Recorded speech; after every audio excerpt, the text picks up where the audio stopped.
Salut à tous, salut Xenia. Salut Jean-Charles. Je suis très heureux d'être avec toi dans l'aéronef pour un épisode un petit peu spécial aujourd'hui. Oui, un épisode inédit avec un invité choisi et beaucoup d'émotions puisque c'est le dernier épisode de cette saison. Effectivement, on va vous expliquer en quoi cet épisode est un petit peu particulier, mais pas tout de suite. En attendant, je vous conduis. C'est maintenant.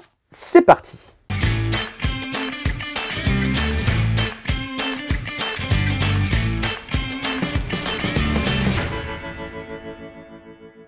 Et on va voir qui va nous rejoindre d'ici quelques instants. Suspense. Et voilà, Yves Pouzin. Bonjour Yves. Monsieur le Président, rentrez. Allez-y, rentrez Yves, on C'est est pour vous. ravis de vous accueillir. On le disait dans notre lancement, c'est un numéro un petit peu particulier, mais on n'en dit pas plus pour l'instant, on le dira à la fin. On est chez vous, ici Yves, vous êtes le président de la Ligue d'enseignement. Est-ce que vous pouvez nous expliquer vraiment dans le détail ce que vous faites et ce qu'est la Ligue d'enseignement?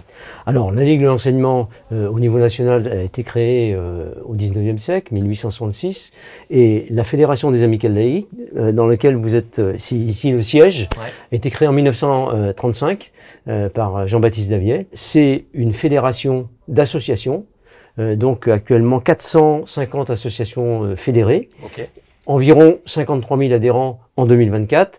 On parle des chiffres nantais. Des chiffres nantais ici, mais au niveau national, c'est 2 millions d'adhérents et 20 000 associations. Ok. Et donc, notre activité, c'est autour de toutes les activités qui sont liées à l'éducation populaire. Notre objectif, c'est la promotion et la défense du service public d'éducation, en premier temps, mais disons à côté de ça, c'est la promotion de toutes les valeurs citoyennes, c'est la formation des citoyens, c'est le travail sur l'émancipation, c'est le travail sur l'éducation, la formation professionnelle, des métiers de l'animation, l'accueil de jeunes, de familles dans le cadre de vacances, dans le centre de vacances. Et puis évidemment, l'accueil de structures connexes comme l'UFOLEP 44 qui s'occupe de sport. Qui est ici aussi. Qui est ici aussi, l'UCEP 44, le mouvement associatif, dont vous avez le bureau qui est situé à quelques 20 mètres. Et puis un petit peu plus loin, on a aussi le bureau régional, puisque nous sommes 5 fédérations dans la région Pays de la Loire. Et une par département. Une par département. Et je suis le coprésident en plus de cette fédération. Et là, cette fédération régionale travaille sur notamment la question culturelle dans les prisons, travaille aussi sur la question de la formation professionnelle. Donc en fait, on est un mouvement qui est à la fois local, départemental, régional et national. Et alors toutes les valeurs dont vous parlez, que vous portez, elles font partie de l'ADN de la Ligue de l'enseignement. Quels outils vous mettez en place pour justement développer toutes ces valeurs? Si on prend l'exemple de Nantes, on a 57 associations qui sont fédérées et qui organisent des activités sportives, des activités culturelles et des activités, on va dire, citoyennes. C'est quoi, comme par exemple, type d'association pour qu'on puisse bien comprendre? On a environ 50% d'amicales laïques qui se sont créées autour des groupes scolaires, et on a d'autres associations qui sont fédérées, comme par exemple Terrain de théâtre, des associations autour de l'écologie, et qui partagent ces valeurs d'ouverture, de formation du citoyen et de travail dans la durée sur le terrain. Et il y a aussi une grosse part qui est laissée à l'accueil des étrangers et à leur bien-être ici dans la région où... Il est bien évident que à partir du moment où on forme des citoyens, l'objectif c'est que tous ces citoyens et citoyennes puissent être intégrés, et notamment nos concitoyens qui peuvent avoir des origines étrangères. Et donc nous travaillons au sein de nos associations locales pour qu'ils puissent participer. Par exemple, dans l'association que je préside dans le quartier nantes, l'Amicale Laïque des Marceauderies, eh bien, on a une activité qui s'appelle Dis les mots, où on fait de l'apprentissage langue étrangère pour les parents d'élèves qui maîtriseraient pas bien le français. Donc, ça veut dire que cette action d'ouverture et d'intégration des étrangers, des personnes étrangères, c'est une action qui est fondamentale, parce que notre ADN, c'est vraiment la question de l'ouverture et de la participation de tous, citoyennes, citoyens, conscients de leurs droits et de leurs devoirs, puisque l'un ne peut pas aller sans l'autre. Vous accompagnez aussi beaucoup d'enfants, vous parliez de vacances, donc ça veut dire que vous accompagnez des centres de vacances? Tout à fait. On a actuellement, on va dire, 3 centres de vacances. On a 2 centres de vacances à Tréfaille. Et donc là, on a environ 240 lits qui sont en capacité d'accueillir des familles d'accueillir des jeunes d'écoles maternelles, élémentaires, collèges, lycées, disons en stage ou séjour, disons de classe, qu'on appelle les classes de découverte ou séjours de découverte. Hein. Et puis alors, on a un troisième centre ici, qui est le Centre international de séjour. Donc le SPOT, ça s'appelait. Le SPOT. Tout à fait, le SPOT. Très bien, vous êtes bien renseigné. Ouais, j'essaye de faire mon travail comme je... Donc, il y a 180 lits. 180 lits, ouais, mais là. Et on peut dire que on a une équipe qui est au service des personnes qui viennent et qui sont très très diverses. Des jeunes, des moins jeunes, des retraités, des personnes qui viennent en séjour pour des universitaires, des personnes qui font la Loire à vélo. Hein, donc on a un public très très varié et on a je peux vous dire, on a des bonnes notes sur TripAdvisor. Oui, tout à fait. Si on parle un peu financier, quelle est la structure financière de la Ligue? Est-ce que vous dépendez du ministère? Est-ce que vous êtes totalement privé? Comment vous êtes organisé? Alors, nous sommes une association indépendante reconnue d'utilité publique. Okay. Voilà. Nous sommes donc indépendants, ça veut dire qu'on a des comptes qui sont indépendants.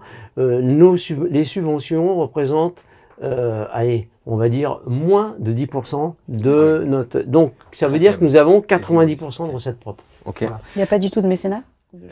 Très très peu de mécénat. Okay. Très très peu de mécénat.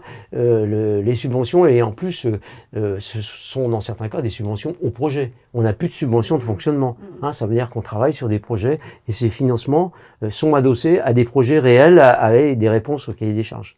C'est quoi la feuille de route sur les 4-5 prochaines années de la fédération? On va dire que sur la fédération, en fait, il y a 4 items qui sont importants. Il y a la question de l'humain, d'abord. Ensuite, la question de l'organisation, la question financière, équilibre des finances, et enfin la question politique, c'est-à-dire, quand on dit la politique, la promotion des valeurs, et en fait aussi les projets politiques au sens très noble du terme. Hein, c'est pas un projet partisan, c'est la question du projet. Donc on va dire qu'au niveau humain, l'ouverture de notre nouveau siège, les relances de nos associations locales après le Covid, l'ouverture du CIS nous a donné un véritable souffle et un dynamisme. Pour question de l'organisation, on y a travaillé et c'est une évolution qui doit être permanente. C'est-à-dire qu'on doit être mieux en phase avec nos équipes sur le site et on doit améliorer toujours nos relations avec notre tissu associatif. Alors après, sur la question financière, on vient de terminer 3 exercices à l'équilibre. L'exercice 2024, c'est pas certain qu'on soit à l'équilibre, mais on va dire qu'on a retrouvé une pêche avec les projets qu'on a montés. Hein, les projets qu'on a montés, c'est réhabilitation du centre des Moussaillons, ouverture de notre siège ici et disons mise en œuvre du CIS. On a créé et donc on a été adossé, le CIC est intervenu puisque c'est notre banque, donc elle nous a accompagnés dans le cadre d'un prêt notamment. Donc on a créé une SASU, une société qui permet de gérer. Donc on est le seul disons actionnaire qui permet de gérer le centre. Vous avez parlé Yves du CIC qui vous a accompagné. La transition est toute trouvée, c'est parfait. Yves. Vous avez écrit ça pour nous. Cette 4e saison, on est sur la fin. Je vous conduis, ça s'appelle Je vous conduis by CIC West. CIC West qui est le sponsor à 100% de ce programme. Et aujourd'hui, cet aéronef va avoir une 2e vie, Xenia. Et on est vraiment très heureux de savoir que cet aéronef va se poser ici pour toujours. Et avec vous, pour toujours. Elle va servir à quoi pour vous? Vous avez pu voir qu'au moment de l'installation, il y a déjà des personnes, des personnels de la fédération qui sont venus, qui se sont installés, qui ont regardé, ouais, c'est sympa et tout ça. Et donc, ça va être pour un moment de quiétude, manger un sandwich, faire une réunion de travail. Il rentre pile poil. Il était fait pour vous. Prenez-en soin. Ouais. Ça a fait 49 numéros. 49 numéros avec vous, dont le dernier avec vous. Elle ne devrait plus être démontée avant un bon bout de temps, donc on vous la laisse. Ah, écoutez, y a pas de clé pour entrer, mais on prend possession de l'outil. Voilà. Profitez-en, elle est très agréable. Et merci. Merci à vous. On était ravis de faire cet épisode inédit qui marque la fin de la saison 4. On va se retrouver très prochainement en 2025 pour de nouvelles aventures. D'ici là, prenez soin de vous, portez-vous bien. Le mot de la fin, Xenia? Eh bien, merci à tous. Merci Jean-Charles. Bisous. Bisous. À bientôt. Merci. Je vous conduis vous a été présenté par le CIC West.